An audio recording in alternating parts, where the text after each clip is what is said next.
Welcome to vision MBA.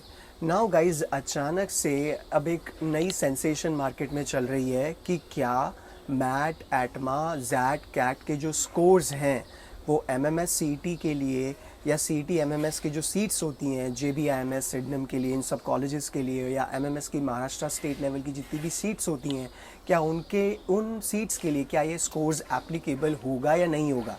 अचानक से court ने कहा है कि हाँ भाई, ये चीज़ के लिए ये चीज़ एप्लीकेबल होनी चाहिए। तो यार मैंने सोचा कि कन्फ्यूजन चल रहा है और बहुत सारी चर्चा चल रही है, तो मैंने सोचा क्यों ना कि आप लोगों से बात की जाए।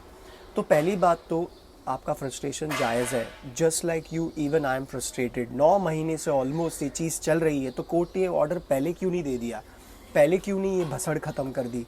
खैर एनीवे, पॉलिटिकल इश्यूज चलते रहेंगे, उनको चाहिए कि सीईटी का मैटर और घसीटता रहे, तो अचानक से कुछ और लिटिगेशन डाल दो, किसी को शांत करने के लिए कुछ और तरीका डाल दो। तो anyway, that is going on.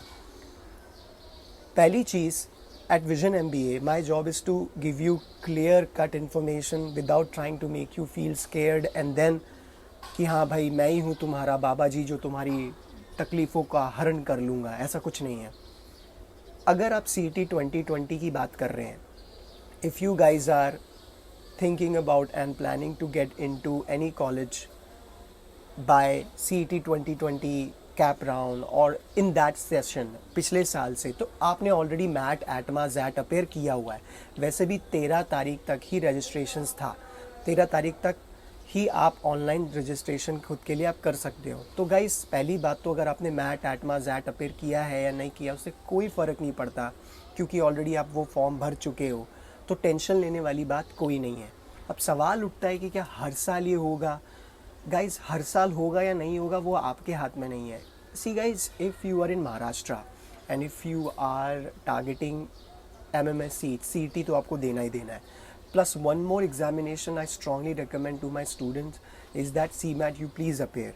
But अगर आप आउटसाइड महाराष्ट्र हैं, अगर आप ऑल इंडिया सीट कोटा से आप एमएमएस के लिए सीट्स अप्लाई कर रहे हैं, तो of course you know what all examinations are accepted, क्या स्कोर होगा, वो कॉलेज एक्सेप्ट करेगा या नहीं करेगा। खैर, अब आपके स्क्रीन पे मैं आपको वो नोटिफिकेशन बता रहा हूँ जो आया हुआ है। अब गाइस, इसकी वजह से शायद से डिले हो सकता है प्रोसेस, बट देन क्या फ़र्क पड़ता है, ऑलरेडी इतना डिले हो ही चुका है। तो I think 1 more week won't be giving you much of hiccups. You just do what you have to do. You make sure that you register on time, you furnish your details and do not get panicked. CT 2021 कब होगा उसका अभी सोच के कोई मतलब नहीं है। You just start preparing for it. क्या अगले साल के लिए मैट, एटमा और CMAT के स्कोर्स एप्लीकेबल होंगे? सो गाइज, उसके लिए भी आपके पास बहुत ज़्यादा टाइम है। Right now I strongly suggest that you please focus on what you can do. Do not get worried about and do not get influenced by these type of videos कि अचानक से ये accept हो गया, अचानक से accept नहीं होगा, because that is not going to help you, but it's just going to create confusion in your head. अगर आपने पहले मैट दिया हुआ है तो आपके लिए ये स्कोर वैलिड होगा। अगर आपने एटमा दिया हुआ है, मुझे कई स्टूडेंट्स के कॉल आ रहे हैं कि सर क्या होगा, और उन लोगों ने कभी CMAT, CET एग्जामिनेशन तो छोड़ो, उन्होंने कोई एग्जामिनेशन दिया ही नहीं है भाई।